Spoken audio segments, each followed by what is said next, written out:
underinsurance is a massive issue, particularly in the theatre industry.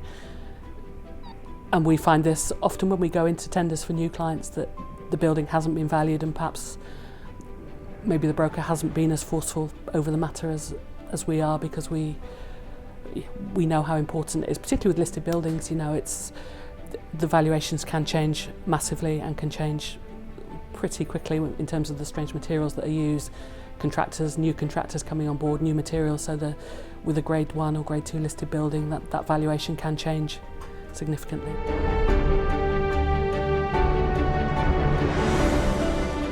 We probably have 30 similar theatre buildings which are listed, which date back to Frank Matcham and the classic theatre architects of the 1900s. You can just get a feel from a footprint and the number of stories and just how ornate the plasterwork is, how ornate the gold leaf is, and is it proscenium arch, is it, we just have a feel, I think, perhaps that a non-specialist broker would just not have. But yeah, underinsurance clearly is a massive issue, and we just can't afford not to be hot on it, because potentially it's the end of an organisation. These theatres are gone, they're gone forever.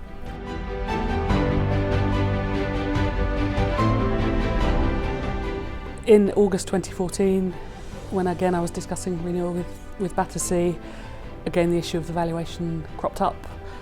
As a specialist theatre broker, we have a number of theatres on our books that had recently been revalued, and they were coming in much smaller footprints, similar aging period but much smaller buildings, and they were coming in at round about the value that Aviva were currently insuring for BAC. So clearly smaller buildings are being valued at what BAC is currently insured for.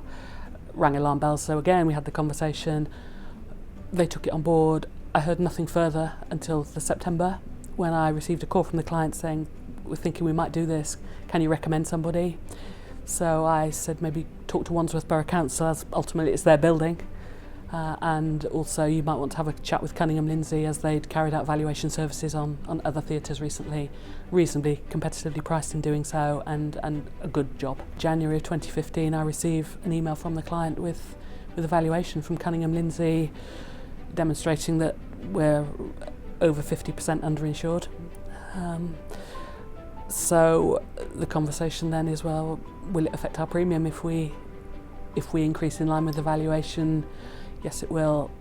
We provided quotations and spelled out very clearly the massive consequences if you're 50% underinsured if you have a catastrophic fire.